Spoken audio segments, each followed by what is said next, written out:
Mesdames et messieurs, bonsoir. D'abord, je suis ravie d'être ici parce que j'aime vous parler. Moi, j'aime blablater, causer, discuter, m'étaler en longueur dans des monologues infinis, ce qui est une sacrée particularité puisque mon entourage, ma famille, mes amis, n'ont jamais aimé ça, eux, m'entendre parler. Enfin bref, nous y sommes, je vais vous poser la question qui nous brûle les lèvres à tous, nous empêche de dormir, ne culpabilisez pas, vous n'êtes pas seuls. Alors voilà, je ne vais pas tourner autour du pot, je ne vais pas tergiverser. Attention, je vais droit au but. Me voici, me voilà. Faut-il être marteau pour être dans les clous? Cette question m'était toute désignée. En effet, vous n'imaginez pas ma surprise quand en arrivant à Lyon 2, j'ai découvert que je pouvais partager ma passion du bricolage avec tous ces effrénés du marteau et de la faucille.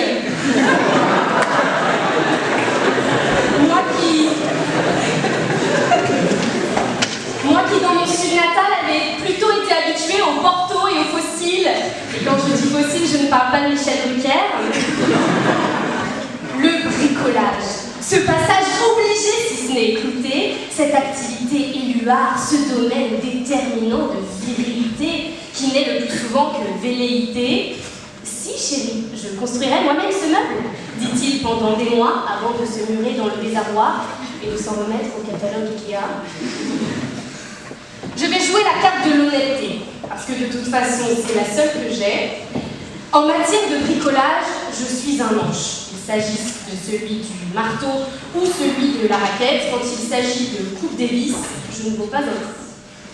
Mais revenons à nos dictons. Faut-il être marteau pour être dans les clous?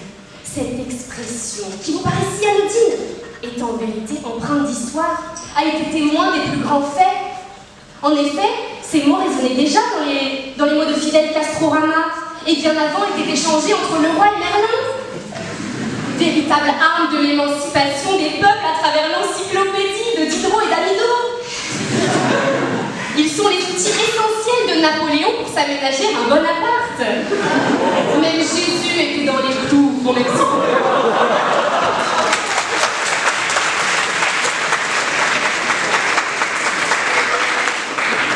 Même si pour le marteau, il peut faire une croix dessus. Et aujourd'hui, c'est la chanson préférée de nos politiques, notamment François Fillon.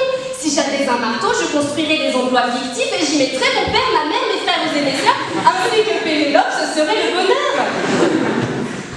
Le marteau est l'instrument du bien, de la liberté, nous a sauvés du déluge en construisant l'arche de Noé. Demandez à Proust et son Marcel, ce matelot aux Madeleines. Le marteau a sculpté nos mariages, a fixé liberté, égalité, fraternité au-dessus de nos mérites, et il est le maillet de la justice. Mais le marteau de président est aussi celui qui a condamné des innocents en punissant le vice. Les jurés d'assises, les jurés de ciseaux, les jurés de scie à métaux ont enfoncé le clou, ont enfermé à clé quand ils ne l'ont pas guillotiné, celui qui n'avait rien fait. Alors il faut utiliser ces outils à bon escient, élever des murs qui repousseraient l'horizon des possibles. Soyons les bricoleurs de la liberté. Tel que le disait Victor Hugo, ouvrez les écoles, vous fermerez les prisons.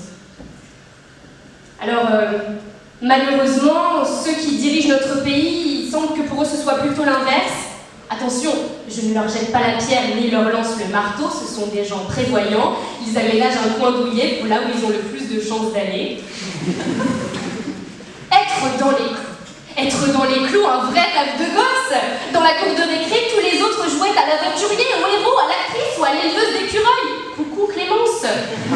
Non, mais pas moi. Moi, je rêvais d'être fonctionnaire, huissier de justice, agent administratif, d'avoir un Renault Espace et d'habiter en banlieue parce que c'est mieux pour les enfants. Moi, je voulus qu'avec le marteau, on fixâme les clous du cadre dans lequel je voulais m'enfermer. Mais la beauté du monde, me direz-vous, réside dans la folie de quelques-uns, dans la déraison du cœur que l'on sait ignorer par la raison, dans l'utopie bordée d'espoir, dans ce marteau de commissaire-priseur qui ne fait que monter les enchères des chimères. Mais la beauté dont je vous parle est un spectacle qui tient sa valeur dans l'œil de celui qui regarde. de celui qui, avec le temps, a mis son marteau au clou, l'assagi qui préserve le monde. Enfin, pour me préparer à répondre à cette question qui vous torturait tous, faut-il être marteau pour être dans les clous, j'avais entrepris de lire l'actualité sur le sujet. La construction d'une malle pour Patrick Balkany sur les conseils de Carlos Ghosn, un mode d'emploi pour construire son propre temple ou son propre cercueil, tout dépend de ce qui arrivera en premier entre la Troisième Guerre mondiale et le coronavirus. Mais je suis plutôt tombée sur l'actualité la plus glaciale qui soit. Vaux-en-Velin, il tue sa femme à coups de marteau. Cette histoire de fait divers, de pervers, de calvaire, n'est malheureusement pas unique. On pourrait presque en dresser un tableau. L'habile rapace s'approche de sa proie et lui souffle à l'oreille un mot passant, de ceux qui s'emparent de celle qui l'entend, telles les feuilles qui poussent en grimpant, un Molière. Je trouve votre corbeau, cela me cloue le bec, la voici tue.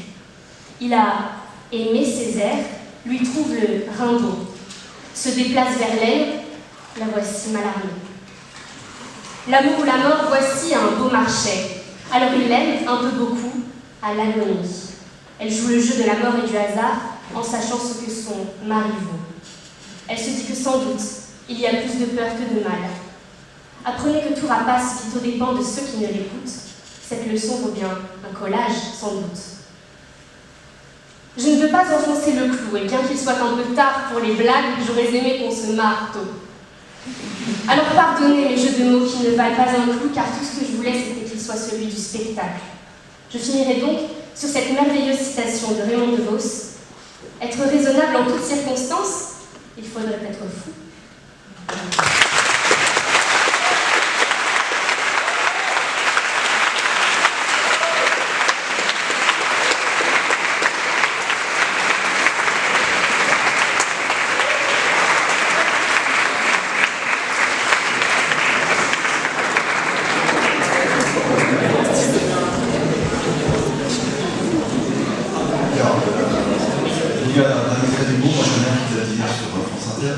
Les bons contes font les Balkany. Alors, vous avez mis de côté ce cas, alors même si vous êtes à Lyon 2, effectivement, et qu'on a repeint un petit peu, rebouché les trous, on nous mène une fossile des marteaux. Est-ce que vous pouvez revenir sur cet exemple de Balkany à l'aune du sujet qui est le vôtre? Faut-il être marteau pour être en clou?